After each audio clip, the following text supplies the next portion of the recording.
So today we got a Club Boat 22. It's getting sold, so it needs to get a full service on the engine, needs to get painted up, greased up. I need to go ahead and swap out the separator filter. And then I started yesterday pulling corner caps off, to repaint them. So I got all the corner caps coming. I got a new front bumper coming for it. And then everything in the boat works as far as electronically. So all I gotta do is, except for these two front speakers. So I just gotta fix the speakers and do a full service. So let's knock out the service on that fucking thing. So you can see it's super clean. So I checked my computer and then you can see 8.2 there. So we're gonna go ahead and service it up so that the customer has a fresh 100-hour service once they buy the boat. But you can see how clean we keep them. I service them religiously, and when I service them, I do it the way you're supposed to. So, all right, so while the forklift's warming up, because we got to get it lifted up so I can pull the lower unit off, I'm going to go ahead and do fuel filter, zincs, possibly oil filter, and just whatever I can get to while I'm waiting until this motherfucker lifts my boat up. So we got fuel filter right here, and then we have 1, 2, 3, 4, and 5 zincs to do. So let's go ahead and knock those out. So to get these out the block, I use a bolt. You can get these off of the engine crate. This is how they bolt the engine to the crate. It's this size. I haven't figured out what the size is. I don't really care because I've got a bunch of them, but it works really good. You just screw it right in. Right? Screw it in a little bit. And then you can yank it right out of there. See that? Easy peasy. Now to get the corrosion out of these zinc ports, I use a tilt tube brush. Go in there nice and easy. Then take your air gun and blow it all out so that corrosion gets down into the water passages. You just want to get it out of there so it doesn't have to work its way out the pisser or anything else, you know? Gotta go get us a little racky rack over here in the old rack attack. Beautiful.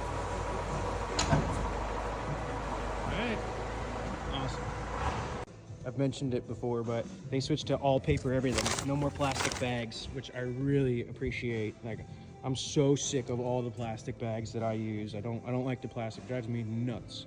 So that's pretty cool. That's all paper now.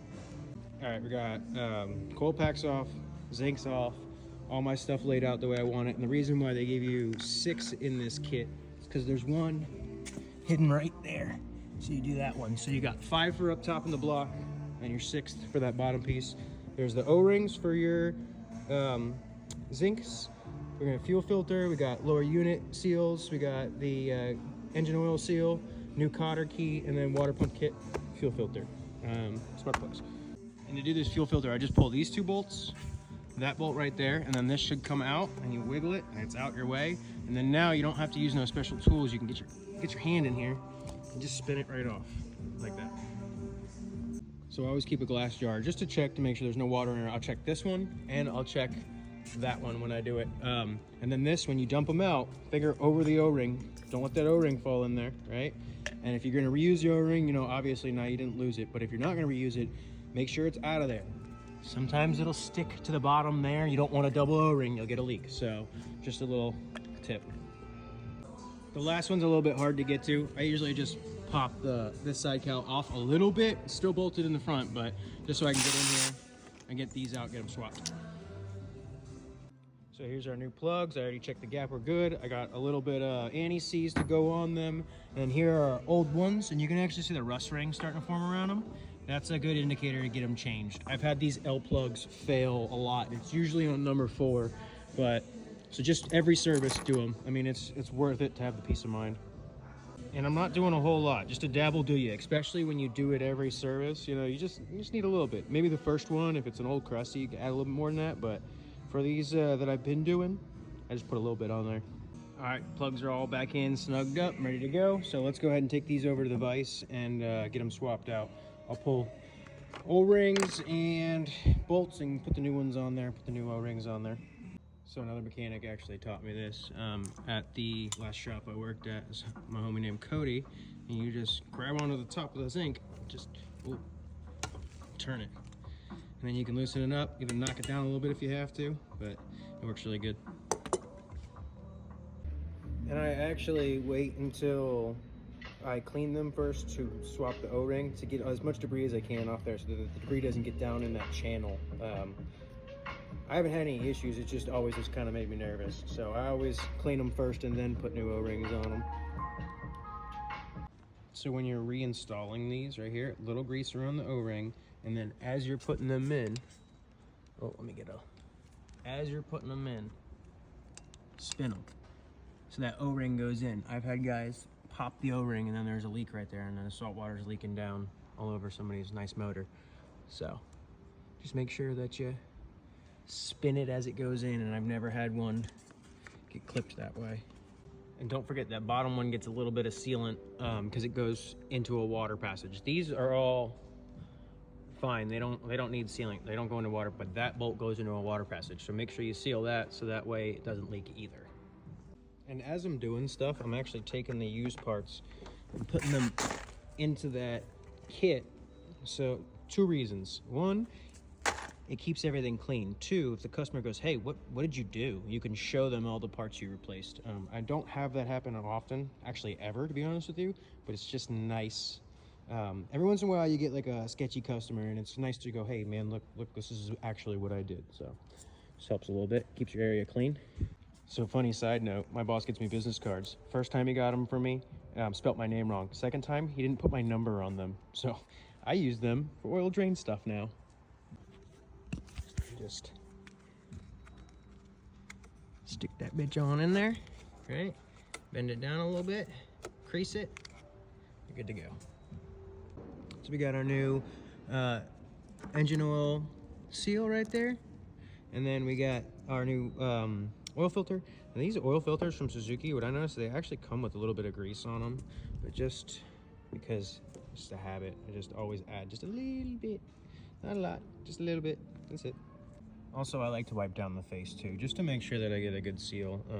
God forbid, like a piece of salt or something, debris from the other part of the motor fell down and you went to do it, and you got a slow oil leak you don't know about, just no bueno. So just make sure it's clean. Now, while we let the oil drip drain, I'm gonna do the lower unit oil.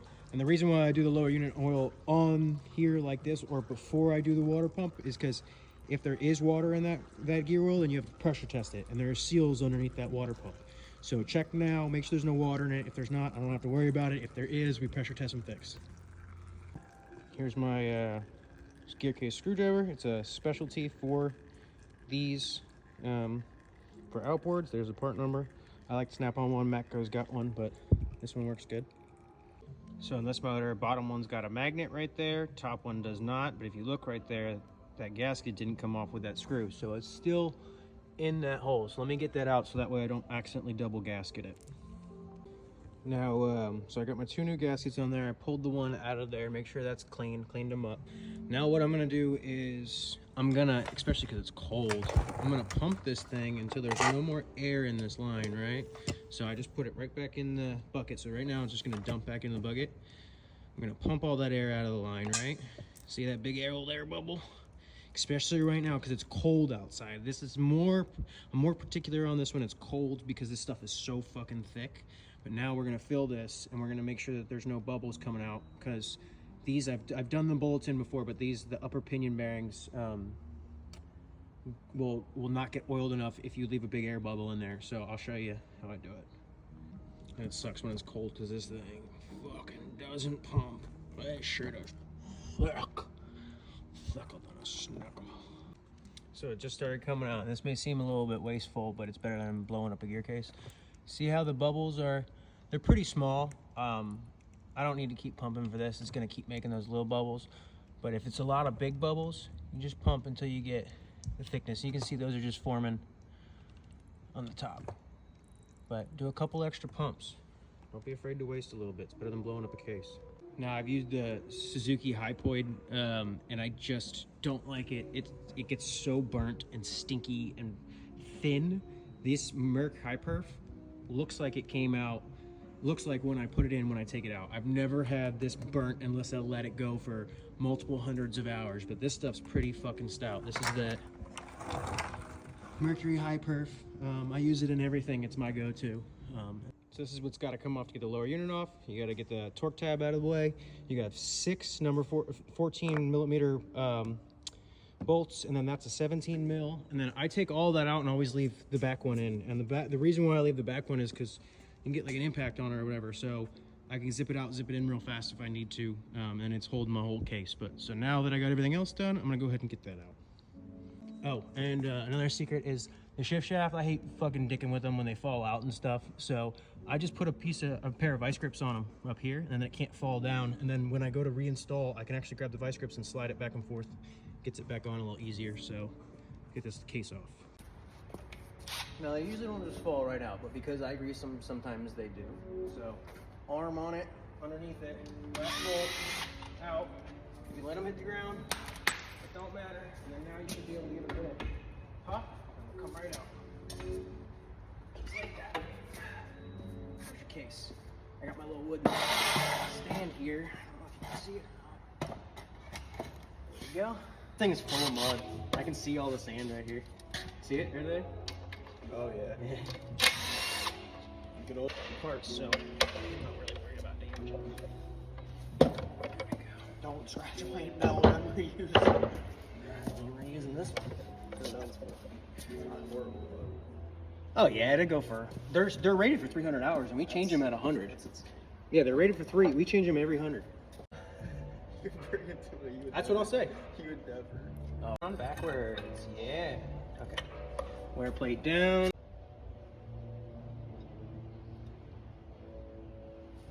her started, and a couple little tappy taps.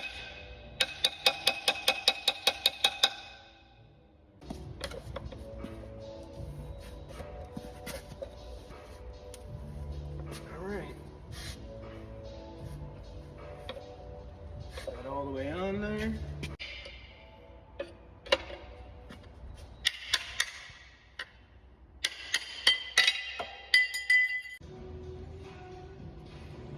So, put the O-ring back in properly.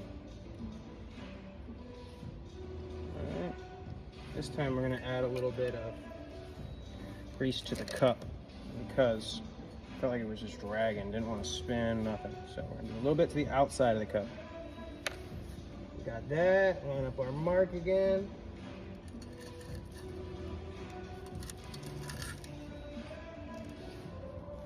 There we go.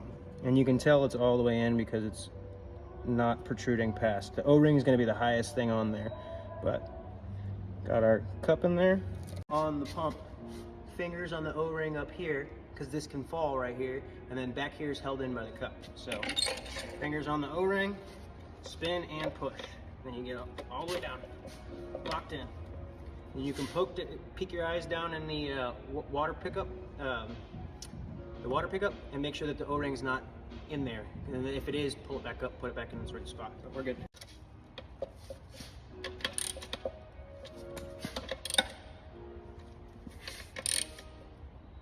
All right, everything. So we're gonna grease shifter, the dowel pins, right? And then we're gonna grease the threads on the top. I mean the splines on the top really good, because that's where they get stuck at. So we're gonna grease the hell out of that. And if there's a bearing ride, if there's a surface with bearing rides on, I grease that, but this doesn't have that. The water pick up a little bit, like I said, the dowel pins. We're ready to go back together. All right, everything's going really smooth, so let's see if I can get it in one shot. Sometimes it can, sometimes it can't. Get one bolt ready.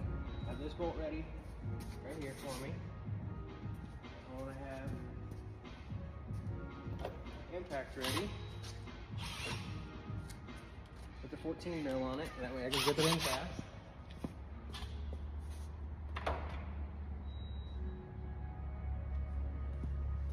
Okay, we got grease, we got bolt, I got my, alright, let's see if it'll go back on. Come on, baby, come on, out of your stand. Alright.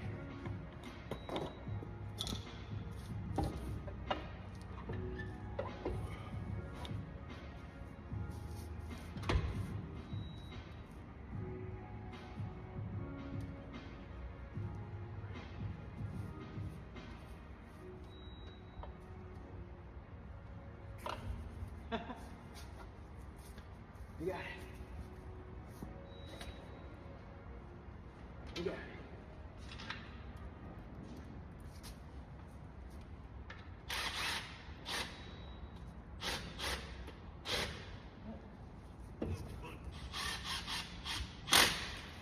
Got her. Okay, now that she's back into place, we'll get all of our bolts back in it. And I did the prop yesterday. I started making a video. I was changing it for a sea trial, but then they said that it's sold. So I already checked the prop yesterday. It did have some some line in it, so I cleaned that up, made sure it wasn't leaking. So we're not worried about the prop. But yeah, almost done. All right, the Big 17's back in, and I got 2 of the 14s started, and then the rest of them are stubbed in.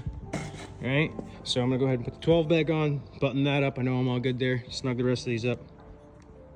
All right, we got everything reinstalled and tightened up. I even put the new zinc on right there. So just gonna clean up the grease that I got and try to clean up this lower unit a little bit before I paint it. But let's get some engine oil in it and mark my filter with the date. I couldn't find my paint pen, so I just got a label maker that I have for my inventory, just to throw it on there, just because people like that. Customers like that shit when you mark it, and then they see it, go, oh yeah, it's just done, or you know, that guy takes his time, whatever. So we got that. We're gonna add engine oil, grease. Let's get that knocked out. I bought one of these off the Snap-on truck, around the same size, except it didn't have a removable neck, which I liked a little better, but it was $100 off the Snap-on truck. I lost it like 3 months later. I don't know what happened to it. I got this one for like 35 bucks. Fucking Snap-on truck. I'm such an idiot. All right, check the dipstick. I'm at my second dot. I'm happy with that. And while I got the side cowling off, before I put it back on, I'm gonna go ahead and just hit these grease zerks while they're easy to get without the side cowling. So let's get those done, and then we can put the cowl back on and do the rest. So we got 1, 2, 3, 4 right there, which that's not on the older ones, but that's on the newer ones to grease the splines. 5, and then 6. And I will do these 2 or these 3 front ones after I gotta get up there and steer it. So I'll wait until I'm pretty much done, but let's put the side cowl back on. Now we're gonna take our CRC 656 and go ahead and hit the whole power head. And now with the Zooks, you don't gotta worry about this, but if you're gonna be spraying that CRC on like a Merc or a Yami, make sure you don't get it on the belts, or you know, there's certain things you just don't wanna get doused in CRC. These, you don't really have to worry about. And just like that, she looks like a brand new motor again. Beautiful. The floor. When I go to test fire this thing for the first time, I like to pull the cowling off, make sure that there's no leaks anywhere, make sure there's no water leaks, make sure there's no fuel leaks, oil leaks, anything. So we'll do that. I'm gonna throw that cowling on, just get it outside, and then we'll actually, you know what, I'll leave it off. I'll put it off to the side. All right, we got the skeg scuffed and painted. This first layer, I'm gonna let it dry up a little bit because it's super cold. I don't want it to run, but that's the first layer. And we're looking pretty dang good on this one. This was a pretty quick little service here. Yeah, I think I started at like 11 o'clock, so I don't know what time it is now, 12 maybe, something like that, but not too bad. Oh, I also do a little bit of grease on the tops of these and then on the bottoms too. Some guys hate it. I don't really give a fuck about what those guys think because it's always worked good for me. Here's my new water separator, and they usually start rotting right around that lip, so I'm gonna put grease all in that, pretty good amount. Also in the bottom part here too, just in case. So let's get that knocked out. The other thing that gets them too is scratching the outside paint when you go to reinstall it. Just don't use a tool to reinstall it. Do it by hand. You don't need it to be super tight, just snug. Now while I'm waiting on my forklift driver to come bring me outside so I can fire it up, I'm just gonna go in and reset the service counter. Every motor is different, but these ones specifically are key on 1, 2, 3 on the kill lanyard, and back together. You're good to go. It's reset. When it hits another 100 hours, it'll let the customer know right on the gauge. You know what I like to do sometimes too, especially like if the boats are going to the shore or something, you see how it almost looks white on the steering? Just spray a little bit CRC on there. CRC ain't gonna hurt nothing. I mean, it might hurt the fish, but it's gonna make everything else nice and fancy. Cool. So that way, look how nice and shiny it looks. Looks brand new. Fire head's nice and shiny. All right, so now when I do my test fire, I want to do it with earmuffs and not the flush port. Because if you use the flush port, it's going to dump water out the pier. We want to make sure I got that pump right. I've messed up before. I've had to go back in there and fix the pump. But, so we're going to put the earmuffs on it and get it fired up. I also have the cowling off so we can make sure that there's no leaks. And look at how beautiful that fire head looks.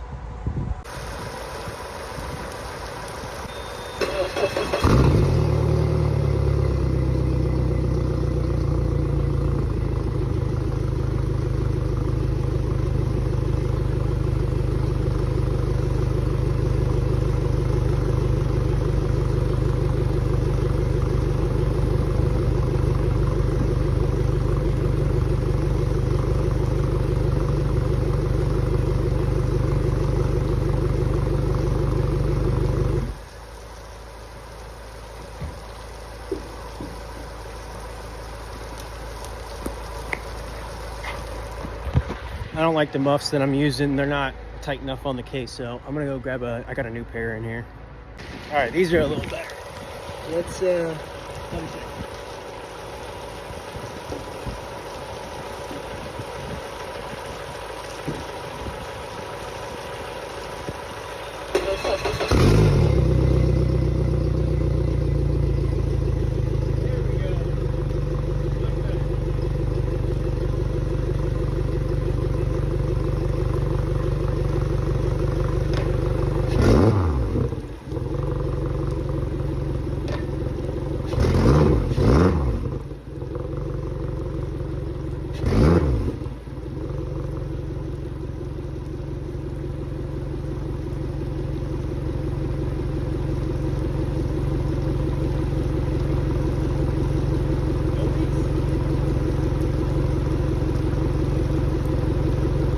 So this is pretty much all the tools I used. And you really don't need a lot of this stuff. I just am a little pansy and I like my electric tools now, but you really don't need a lot of this shit to get these services done. It's really, you really need a basic tool set, some know-how and some patience, and you can make some good money just doing services.